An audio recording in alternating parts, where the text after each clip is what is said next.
नमस्कार, मैं हूं आपके साथ अंजना शर्मा और आप देख रहे हैं सरताज इंडिया न्यूज। तो आइए शुरुआत करते हैं आज की खास खबर से। क्या राष्ट्रपति पुतिन की वजह से पीएम मोदी और राष्ट्रपति चिनफिंग की हुई थी मुलाकात? रूस ने दिया जवाब।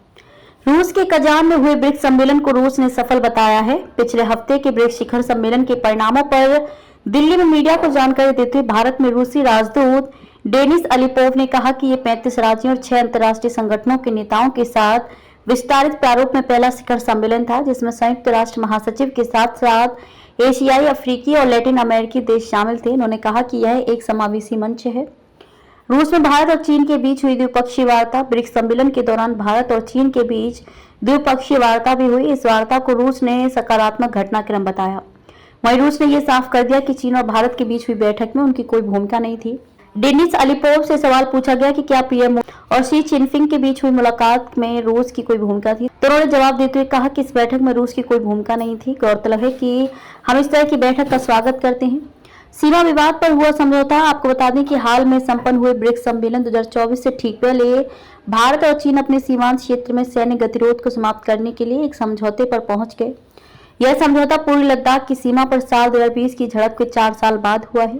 सीमा विवाद की वजह से दोनों देशों के बीच संबंध कई दशकों के सबसे निचले स्तर पर पहुंच गए थे। आपको बता दें कि पूर्वी लद्दाख सेक्टर के देपसांग मैदानों और डेमचौक में भारतीय और चीनी सेना के बीच पीछे हटने का प्रोसेस अभी भी जारी है।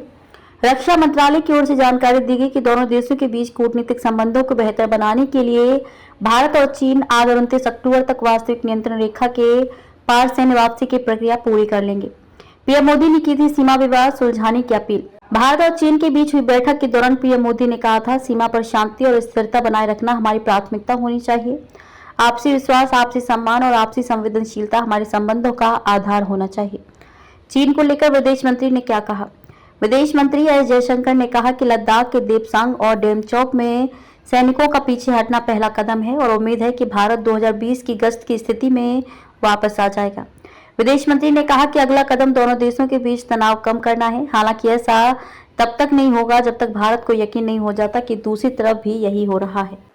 खबरों में अब तक ले बस इतना ही। फिर होगी आपसे मुलाकात कुछ ऐसी ही खास खबरों के साथ। तब तक ले नमस्कार और देखते रहिए सरताज इंडिया न्यूज।